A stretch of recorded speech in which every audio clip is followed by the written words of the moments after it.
In Arena Breakout Season 6, we're bringing a spin to isolation mode with the new Northridge Royale. By now, you already know there's no chicken dinner in the dark zone, but it's chock full of coin. Let's learn more. Gameplay. Northridge Royale combines the old isolation mode favorite with the famous Battle Royale circle. Just like in the isolation, entering Northridge Royale requires one pass or 20,000 coin, and you won't be able to choose your own gear or use a save case. At the start of the raid, all you'll have to your name is a trusty melee. Everything else will need to be searched for and picked up on the map. The shrinking circle is the main attraction here. After the raid begins, a white circle will appear on the map.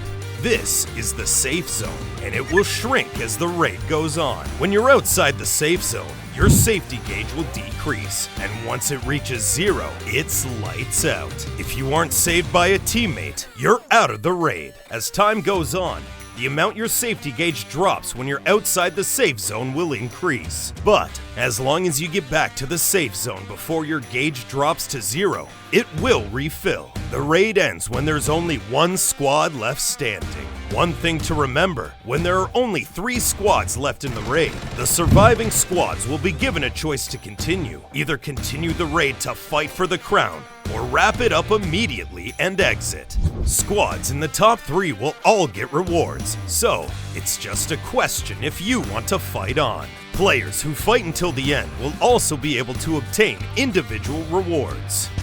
Loot distribution. Just like in isolation mode, supplies are scattered throughout Northridge Royale, and weapon cases may contain food and medical items too. As an added bonus, you can find keys to supply crates. Grab a key and mark the location on your map. It's well worth it. You'll have a better chance of finding premium gear in these crates, but you might not be the only one going after them. There's more than one key for each crate, so competition might be tight. During the raid, 3 rounds of airdrops will come in. In the first round, there will be 2 airdrops, while in the second and third, there's only 1 each. You can decide whether or not to join the fight for the airdrops based on how your team is doing. Circle strategies. With the addition of the shrinking circle, it's extremely important to be aware of where the safe zone is at all times during the raid. The timer on the right side of the screen will give you a heads up on its status. Just focusing on searching for supplies and saving yourself no time to get ahead of the circle is a bad idea. When there are 18 minutes left in the raid, the circle appears on the map, marking the first safe zone.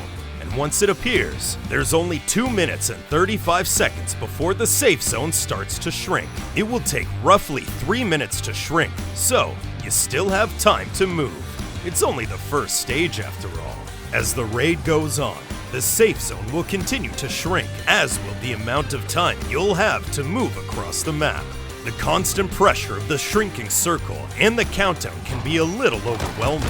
You'll need to search for supplies as efficiently as possible. If you start in a rich resource zone, it's best to get to looting first. Then, choose your next move based on where the first safe zone is. If you're already inside it, keep the loot train rolling and gain the upper hand early.